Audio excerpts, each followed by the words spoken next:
everybody, we're from Common Law Ascent here in the Bishop's Palace in Wales to do a reading from a constitutional history book of England, just to cover what was going on around the time of the Magna Carta and why it was drawn up according to this historian, just to dispel some myths. We're going to do it in sections because it's really long, so we're going to start here and then we'll go somewhere else that's pretty and continue the chapter.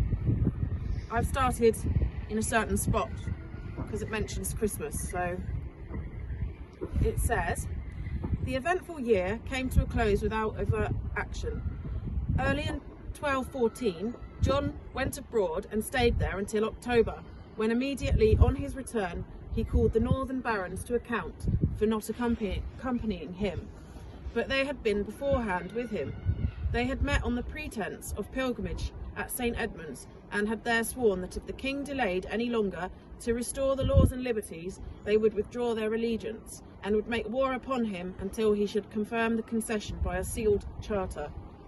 The propositions were to be laid before him immediately after Christmas. In the meantime, a force was to be raised sufficient to begin, if not to decide, the struggle. The king, however, accelerated the crisis by demanding a scutage, which the barons refused to grant. John's first thought was to attempt to divide his enemies. The clergy might be detached from the barons by a promise of the freedom of election, which had been so long withdrawn from them, and on the 21st of November a charter was issued to that effect. This failed of its purpose, for the bishops, with Langton at their head, had of course not taken part in the oath at St. Edmund's. They were one in council with the barons, but had not been compelled to break off relations with the king, nor could they have armed their retainers in the cause without throwing the country at once into civil war. Nothing was more done until after Christmas. On the feast of the Epiphany, John at the temple received a deputation from the barons and heard their demands. Smothering his indignation, he requested a truce until the first Sunday after Easter.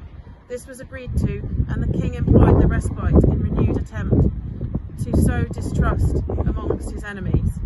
Here, on the 15th of January, issued the Charter of Freedom to the Church, directed the oath of allegiance and fealty to be taken throughout England to him alone, and demanded a renewal of homage from his tenants-in-chief.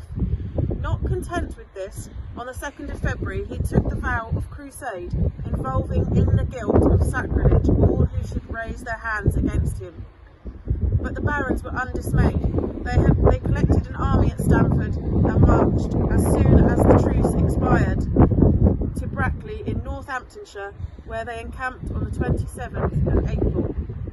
The king, who was at Oxford, sent the Archbishop and William Marshal to demand their conditions, and the messengers brought back a long schedule of demands, which the king at once refused to grant.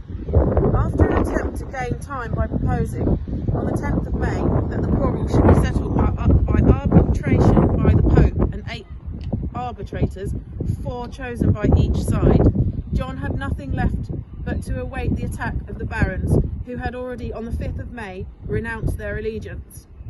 As soon as they knew that their demands were rejected, they proceeded by way of Northampton, Bedford and Ware to London, where they were received with a hearty welcome on the 24th of May. The adhesion of the Londoners was followed by a great defection from the king's party. Nearly all the members of his court and household obeyed the summons addressed to them by the Confederacy, and left John without any power of resistance.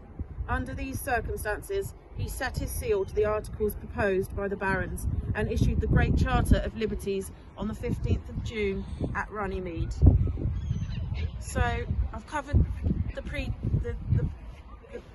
predating bit from the Magna Carta, being that was sealed, and there's a bit more about it which we'll cover in a different spot.